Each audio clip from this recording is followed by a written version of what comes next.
नमस्कार। प्रादेशिक समाचार के साथ मैं प्रियंका। पहले मुख्य समाचार। एनडीए और इंडी गठबंधन ने तेज किया चुनाव प्रचार। झारखंड में प्रियंका गांधी, डॉक्टर हिमंत बिस्व शर्मा, शिवराज सिंह चौहान और तेजस्वी सूर्या की चुनावी सभा आज। उच्चतम न्यायालय ने अनुच्छेद 370 को निरस्त करने के फैसले के खिलाफ दायर सभी समीक्षा याचिकाओं को किया खारिज। भाजपा ने कहा, लोकतंत्र और विकास की हुई जीत। राज्य के पूर्व मुख्यमंत्री हेमंत सोरेन की जमानत याचिका उच्चतम न्यायालय ने की खारिज। टेंडर घोटाला और मनी लॉन्ड्रिंग मामले में गिरफ्तार मंत्री आलमगीर आलम की पीएमएलए कोर्ट में हुई पेशी। सुनवाई के बाद कोर्ट ने 5 दिन और बढ़ाई रिमांड की अवधि। और राष्ट्रीय योग ओलंपियाड के लिए राज्य के 16 बच्चों का हुआ चयन। नई दिल्ली में 21 जून को होने वाले राष्ट्रीय स्तर के कार्यक्रम में होंगे शामिल।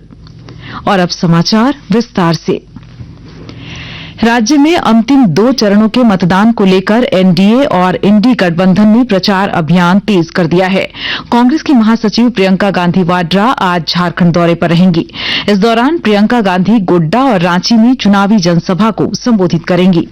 वहीं दूसरी ओर भारतीय जनता पार्टी की ओर से असम के मुख्यमंत्री डॉक्टर हिमंत बिस्व शर्मा आज धनबाद और दुमका लोकसभा क्षेत्र में 3 जनसभाओं को संबोधित करेंगे। मध्य प्रदेश के पूर्व मुख्यमंत्री शिवराज सिंह चौहान आज धनबाद के झरिया में भाजपा की चुनावी सभा, गोड्डा जिले के मोहनपुर चौक से बसुआ चौक तक रोड शो और रांची के मोरहाबादी में युवा सम्मेलन में शामिल होंगे। भारतीय जनता युवा मोर्चा के राष्ट्रीय अध्यक्ष और सांसद तेजस्वी सूर्या आज जमशेदपुर में चुनावी जनसभा को संबोधित करेंगे।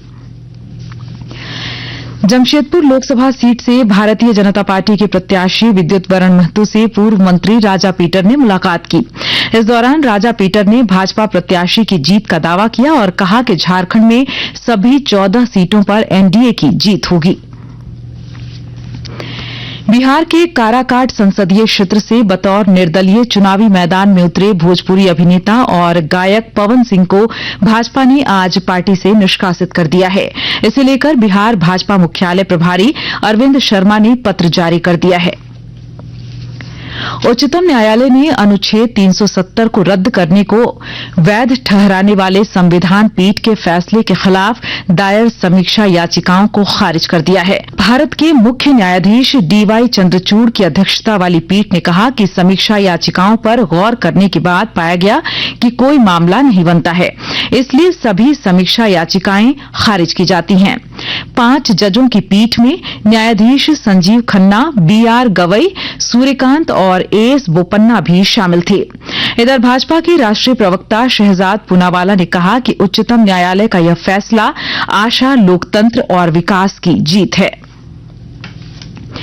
उच्चतम न्यायालय ने जमीन घोटाला मामले में जेल में बंद राज्य के पूर्व मुख्यमंत्री हेमंत सोरेन की जमानत याचिका आज खारिज कर दी। बता दें कि हेमंत सोरेन ने लोकसभा चुनाव में अपनी पार्टी और गठबंधन का प्रचार करने के लिए जमानत मांगी थी। इससे पहले उनकी जमानत याचिका झारखंड उच्च न्यायालय से खारिज हो चुकी थी, जिसे उन्होंने उच्चतम न्यायालय में चुनौती दी थी।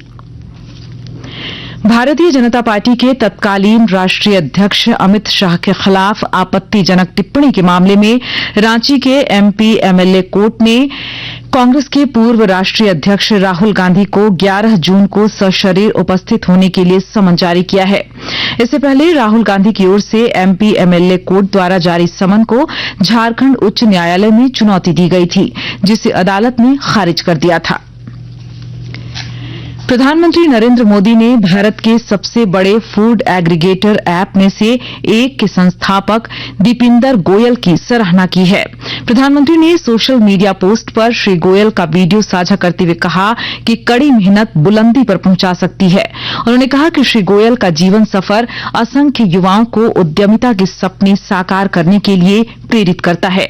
उन्होंने कहा कि सरकार स्टार्टअप्स को फलने फूलने के लिए अनुकूल वातावरण उपलब्ध कराने के लिए प्रतिबद्ध है। आकाशवाणी के ताजा तरीन समाचारों के लिए आप हमारी वेबसाइट newsonair.gov.in पर लॉग ऑन कर सकते हैं।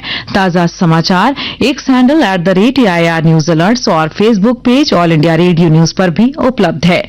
आप प्रादेशिक समाचार एकांश के X handle @AIR news _Ranchi और फेसबुक, इंस्टाग्राम पेज तथा YouTube channel AIR news Ranchi पर भी हमारे बुलेटिन सुन सकते हैं। प्रादेशिक समाचार आप आकाशवाणी रांची से सुन रहे हैं।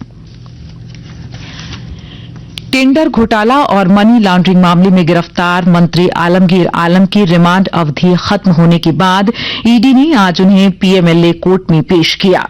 ईडी के वकील ने कोर्ट से आलमगीर आलम को और 7 दिनों तक रिमांड पर लेकर पूछताछ करने की अनुमति मांगी।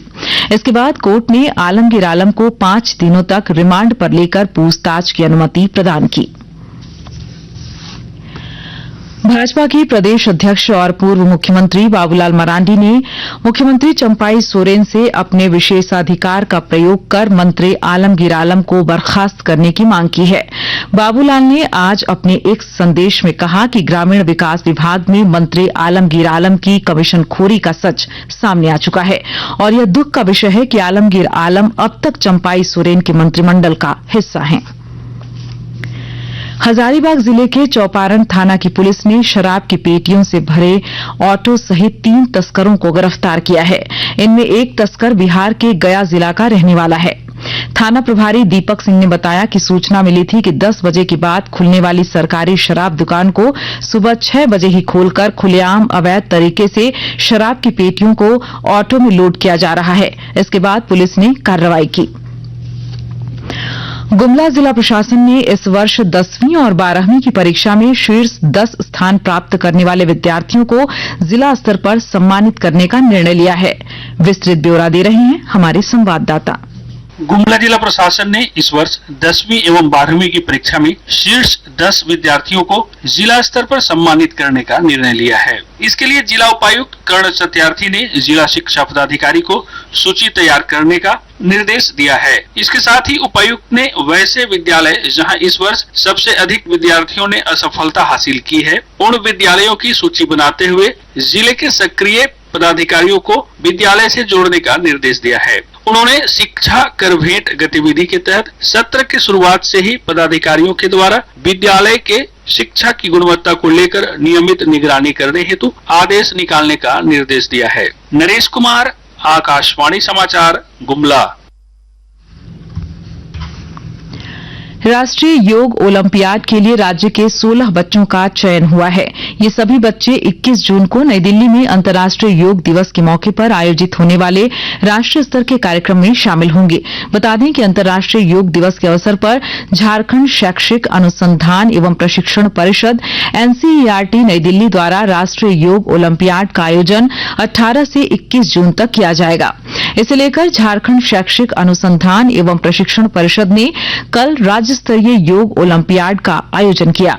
इसमें राज्य भर के बच्चे शामिल हुए थे, जिनमें से 16 बच्चों का चयन किया गया है।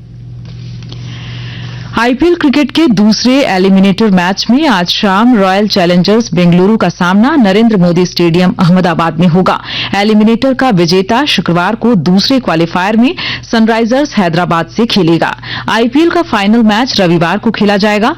उधर कोलकाता नाइट राइडर्स KKR ने कल सनराइजर्स हैदराबाद SRH को 8 विकेट से हराकर फाइनल में प्रवेश किया। और अब कुछ संक्षिप्त खबरें। गोड्डा जिले के पुड़ैयाहाट प्रखंड के देवदार थाना क्षेत्र स्थित नदी के पास से पुलिस ने एक शव बरामद किया है। शव की पहचान हो चुकी है। और जामताड़ा समाहरणालय में दुमका लोकसभा क्षेत्र के व्यय प्रेक्षक अमित कुमार ने कल जिले के विभिन्न कोषांगों के पदाधिकारियों के साथ बैठक कर पारदर्शिता, सतर्कता, निष्ठापूर्वक और सजग रहकर कार्यों का निष्पादन करने की अपील की। और अब अंत में मुख्य समाचार एक बार फिर। एनडीए और इंडी गठबंधन ने तेज किया चुनाव प्रचार। झारखंड में प्रियंका गांधी, डॉक्टर हिमंत बिस्वा शर्मा, शिवराज सिंह चौहान और तेजस्वी सूर्या की चुनावी सभा आज। उच्चतम न्यायालय ने अनुच्छेद 370 को निरस्त करने के फैसले के खिलाफ दायर सभी समीक्षा याचिकाओं को किया खारिज। भाजपा ने कहा लोकतंत्र और विकास की हुई जीत। राज्य के पूर्व मुख्यमंत्री हेमंत सोरेन की जमानत याचिका उच्चतम न्यायालय ने की खारिज। टेंडर घोटाला और मनी लॉन्ड्रिंग मामले में गिरफ्तार मंत्री आलमगीर आलम की पीएमएलए कोर्ट में हुई पेशी। सुनवाई के बाद कोर्ट ने 5 दिन और बढ़ाई रिमांड की अवधि। और राष्ट्रीय योग ओलंपियाड के लिए राज्य के 16 बच्चों का हुआ चयन। नई दिल्ली में 21 जून को होने वाले राष्ट्रीय स्तर के कार्यक्रम में होंगे शामिल। इसके साथ ही आकाशवाणी रांची से प्रादेशिक समाचार का ये बुलेटिन समाप्त हुआ। नमस्कार।